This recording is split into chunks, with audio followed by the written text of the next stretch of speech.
Guys, welcome back to my channel. This is Maggie Styles, and if you're new here, I create contents around relaxed hair growth, relaxed hair tips, relaxed hair care, and everything that you need to know about your relaxed hair.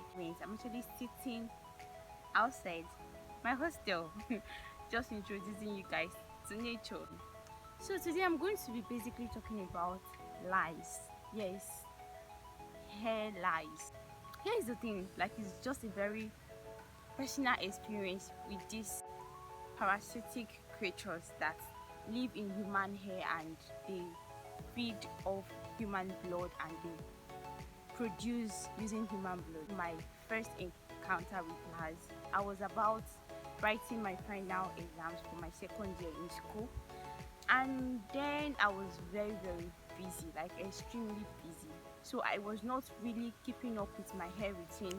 I wasn't washing, I wasn't moisturizing, like for a month, because of my exams. Like even cooking felt like a waste of time, not even to talk of washing my hair or moisturizing and my hair care routine.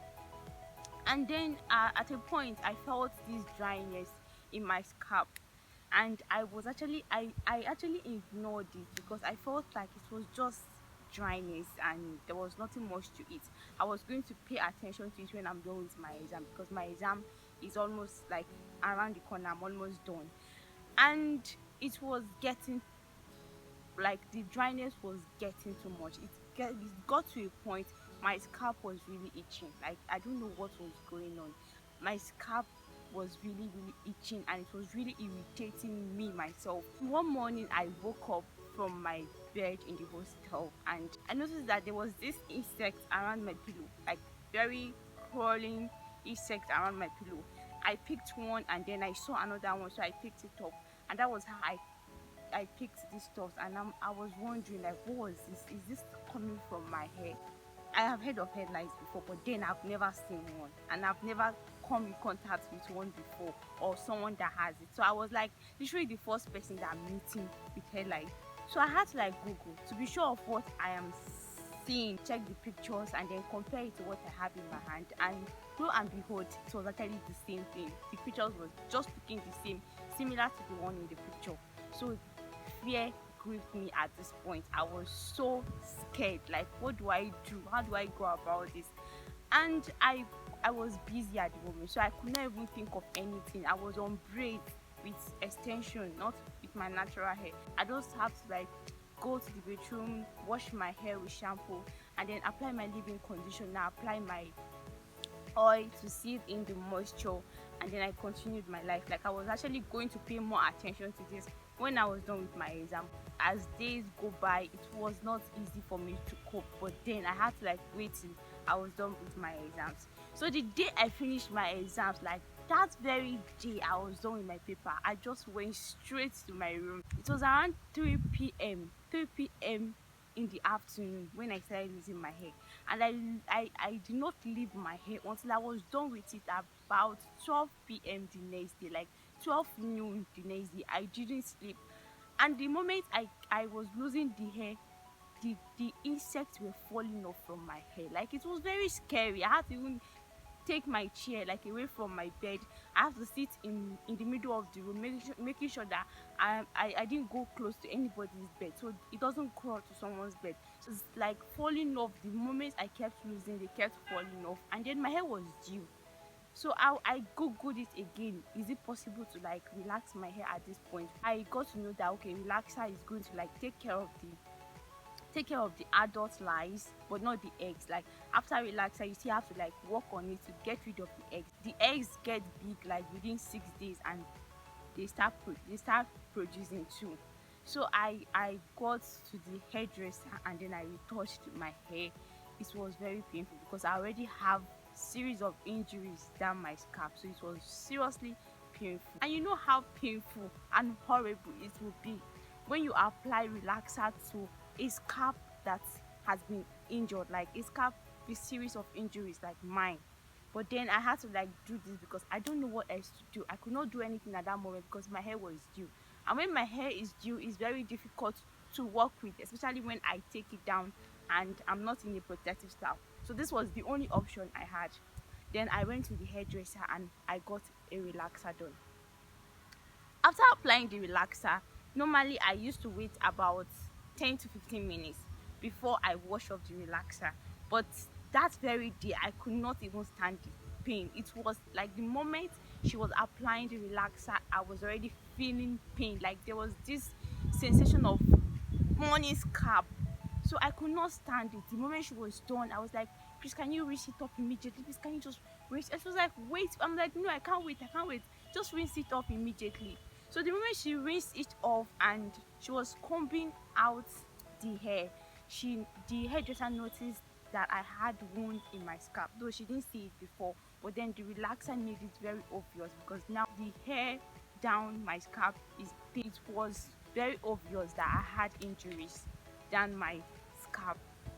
And then as the days go by, I noticed that whenever I comb my hair, whenever I just let my head down, I pick up dead lice. Like I see these dead lice falling off from my hair. When I comb it, I see dead lice falling off from my hair.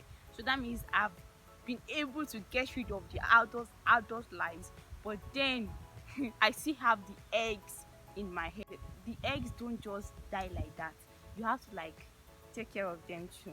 So I retouched my hair like around that I think October, and I did not make my hair until December because I was literally washing my hair like every single like 2 to 3 days. I wash my hair. I had to get Elan. Elan is very highly methylated, so I had to get Elan, and I was using Elan to wash my hair every 2 to 3 days. And then I go in with a comb, a very small tooth comb.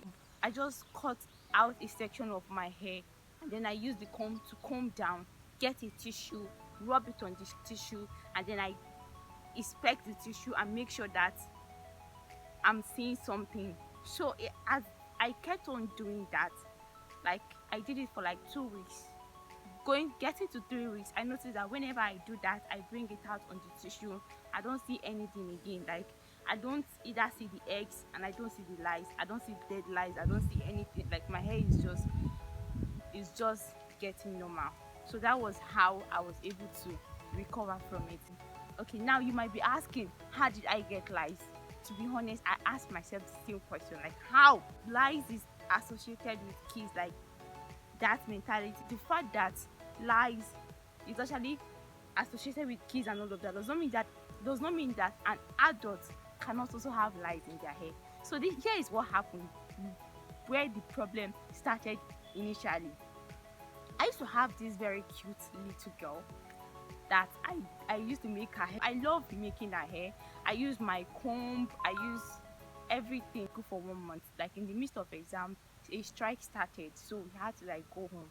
So after these 2 weeks of making her hair, I returned back to school. I think after a month or so, and it takes like about 2 weeks to start disturbing. Like when you have lice in your hair, you won't actually know now. That is why prevention is better than cure. You won't know immediately till like 2 weeks later. That is if you actually stayed in your hair till like 2 weeks later before you get to like feel the sensation that something is wrong somewhere. So I didn't know after making a hair. When I returned back to school, I started getting the effect of, okay, something is on my hair. How did I get to know that? I got it from her.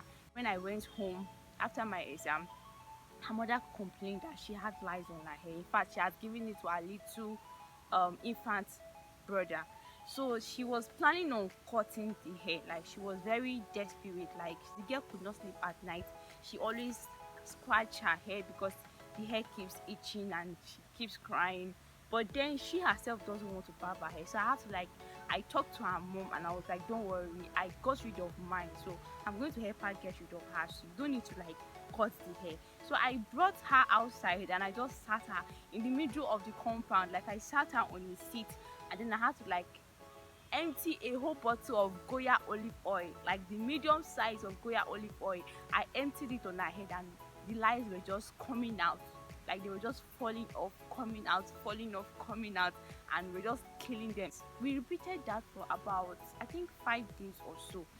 And whenever I pour down the oil and I let it sit for a little bit with a shower cap on her hair, I always comb come back with a small tooth comb, cut off a section, comb it out, and then get a white tissue, check to see if there is still lice or eggs or whatever. I kept on doing the same thing until I am able to like cover the whole hair, and I'm satisfied that okay, yes, there's no lice today. We'll check back tomorrow. So it continued that way until we were able to like get rid of the lice. And thank God till today she still makes her hair. She did not, there was no need for her to cut her hair.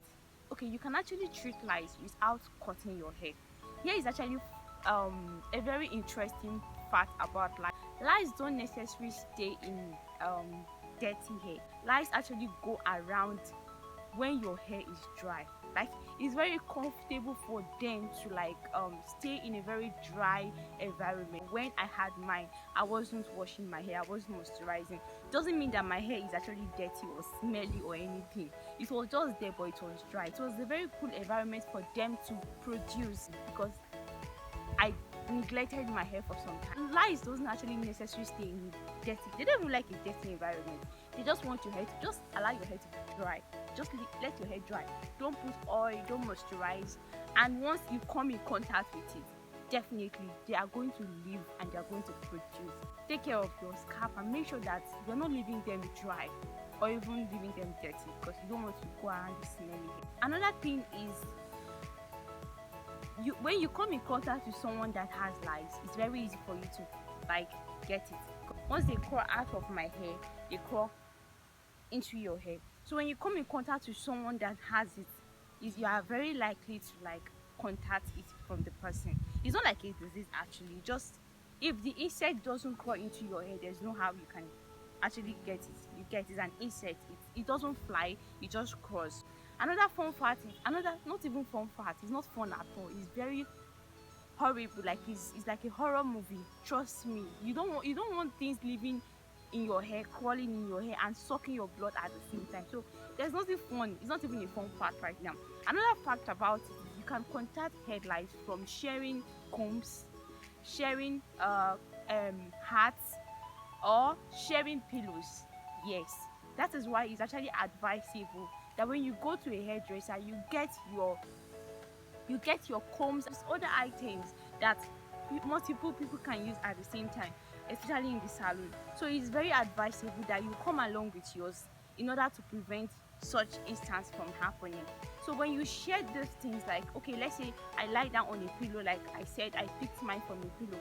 Imagine me standing up and then my roommate comes around and she stays in that same spot. Definitely the insect I was picking from the pillow might actually crawl into her hair, and that is actually another thing. Another fact about lice is that they are very, very comfortable when your hair is dry. So it's possible for me that has lice to sit beside you, and then one crawls out of my hair and crawls into your hair and then crawls out, because your hair is very, very oiled. Like your hair is oily, so they don't stay in an oily environment, because it's very difficult for them to like grip to your scalp and suck your blood. So make sure that your hair is always moisturized and you are always going in with your hair oil.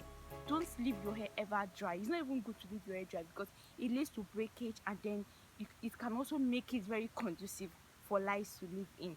So that is actually one of the things I think I know about lice. But then if you have more questions or you have more insight on this in this area, feel free to share it with us so that we can also get to be educated about lice. And I just want to use this opportunity to tell you that you are not alone. Actually, if you are battling with lice, you're not alone. You can always reach out to me and ask me questions. You don't have to shave your hair. Please don't shave your hair. There are ways to go about this. You can see it happened about 2 years ago and I'm still rocking my hair. Though I was scared in that process, I was praying, God, please don't let me cut my hair. Don't let me cut my hair. And thanks to you too, I was able to able to go through it, because I went searching for answers. So you don't have to cut your hair. So guys, thank you very much for sticking around to the end of the video. And this is Maggie Styles. If you watched this video to this point and you have not subscribed to my channel, please do me a favor and subscribe. Thank you very much. We'll meet again. Bye.